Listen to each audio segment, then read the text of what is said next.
بسم اللہ الرحمن الرحیم۔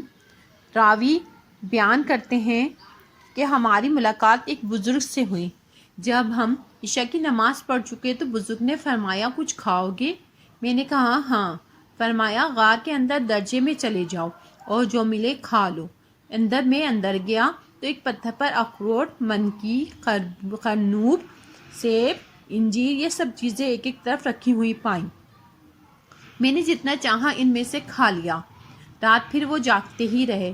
جب سحر کا وقت ہوا تو انہوں نے نماز وتر ادا کی، پھر کچھ موجود تھا اس میں کھایا اور بیٹھے رہے یہاں تک کہ صبح فجر کی نماز ادا کی اور بیٹھے ہی بیٹھے سو گئے، حتیٰ کہ آفتاب طلوع ہو کر بقدر 2 نیزوں کے بلند ہو گیا تو کھڑے ہوئے اور وضو کر کے غار میں داخل ہوئے۔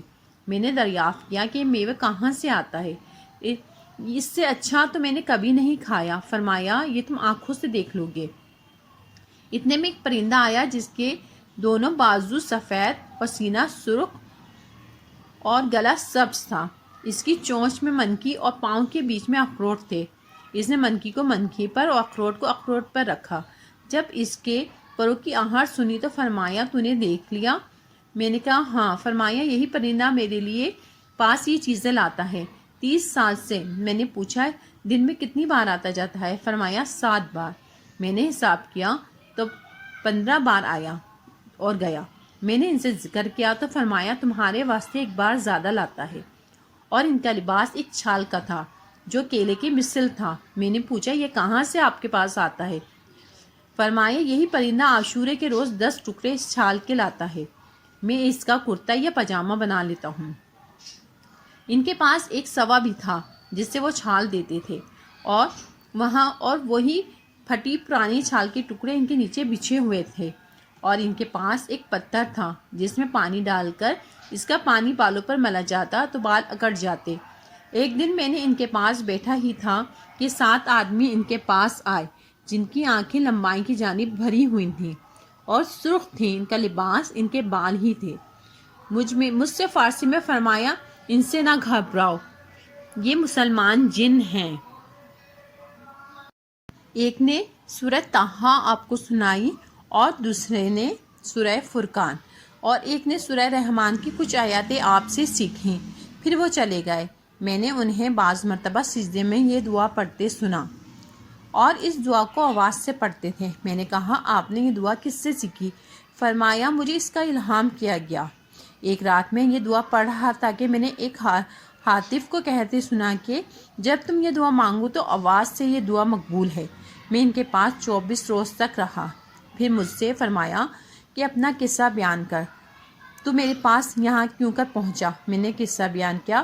فرمایا اگر تیرا یہ قصہ پہلے معلوم ہوتا تو تجھے اپنے پاس اتنے دنوں نہ رہنے دیتا۔ تو نے اپنے ساتھیوں کو پریشان کیا، انہیں تاخیر کے سبب ندامت ہوگی۔ تمہارا ان کے پاس لوٹ جانا میرے پاس ٹھہرنے رہنے سے اچھا ہے۔ میں نے کہا میں راستہ نہیں جانتا۔ آپ خاموش ہو گئے۔ جب زوال کا وقت آیا تو فرمایا اٹھو چلو۔ میں نے کہا مجھے کچھ نصیحتیں کیجیے۔ فرمایا ادب سیکھو اور بھوکا رہنا اختیار کرو۔ مجھے امید ہے کہ تم قوم سے مل جاؤ گے، اور مجھے ایک ہدیہ بھی دیا، اور وہ یہ کہ فرمایا تم طائف زیارت کے دن زمزم اور مقام ابراہیم کے درمیان ڈھونڈو، ایک شخص ان صفات کا ملے گا، ان سے میرا سلام کہو اور اپنے واسطے دعا کی درخواستگی کرو۔ پھر وہ مجھے لے کر غار سے باہر نکلے۔ دیکھا تو ایک درندہ غار کے دروازے کے باہر کھڑا ہے۔ اس سے آپ نے کچھ کہا جسے میں نے نہ سمجھا، اور مجھ سے کہا اس کے پیچھے پیچھے چلے جاؤ۔ جب وہ کھڑا ہو جائے اپنے سیدھے بائیں طرف دیکھنا، تمہیں راستہ مل جائے گا۔ وہ درندہ تھوڑی دیر میرے آگے چلا، پھر کھڑا ہو گیا۔ جب میں نے اپنی سیدھی جانب نظر کی تو دمشق کی گھاٹی نظر آئی۔ میں دمشق کی جامع مسجد میں گیا تو بعض ساتھیوں سے ملاقات ہوئی۔ میں نے ان سے قصہ بیان کیا اور ہم سب ان کی تلاش میں نکلے، اور بہت سے آدمی میرے ساتھ ہوئے۔ چنانچہ ہم اس پہاڑ اور چشمے پر پہنچے اور 3 دن تک اس غار کو ڈھونڈا، مگر اس کا پتہ نہ چلا۔ پھر انہوں نے کہا یہ چیز تم پر ظاہر ہو گئی اور ہم سے پوشیدہ کی گئی۔ میں ہر سال حج کرتا تھا اور اس شخص کو جس کا ذکر اس بزرگ نے پتہ دیا تھا تلاش کرتا تھا۔ وہ مجھے نہ ملے، حتیٰ کہ 8-10 برس گزر گئے۔ اس کے بعد میں نے اس شخص کو جن کا پتہ اس بزرگ نے دیا تھا زمزم اور مقام ابراہیم کے درمیان بادی اثر کے پایا۔ میں نے انہیں سلام کیا، انہوں نے جواب دیا۔ میں نے عرض کیا آپ میرے لیے دعا فرمائیں۔ انہوں نے میرے واسطے چند دعائیں کیں۔ پھر میں نے کہا کہ ابراہیم کرمانی آپ کو سلام کہتے ہیں۔ انہوں نے دریافت کیا کہ تم نے انہیں کہاں دیکھا؟ میں نے کہا کوہ لبنان پر۔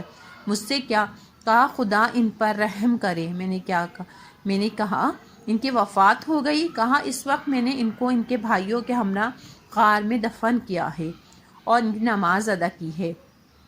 جب ہم غسل دیتے تھے تو اس وقت وہ پرندہ جو ان کے لیے میوے لایا کرتا تھا گر پڑا اور پر مارتے مارتے مر گیا۔ ہم نے اسے بھی ان کے پاؤں کے پاس دفنا دیا۔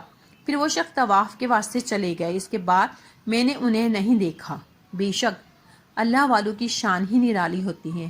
اللہ سے تعلق جوڑنے کے بعد یہ دنیا سے بے نیاز ہو جاتے ہیں۔ انہیں دنیا کے اسباب کی کوئی ضرورت نہیں رہتی۔ اللہ تعالیٰ خود غیب سے ان کی مدد فرماتے ہیں۔ اللہ تعالیٰ ہمیں بھی نیک بننے کی توفیق عطا فرمائے۔ آمین ثم آمین یا رب العالمین۔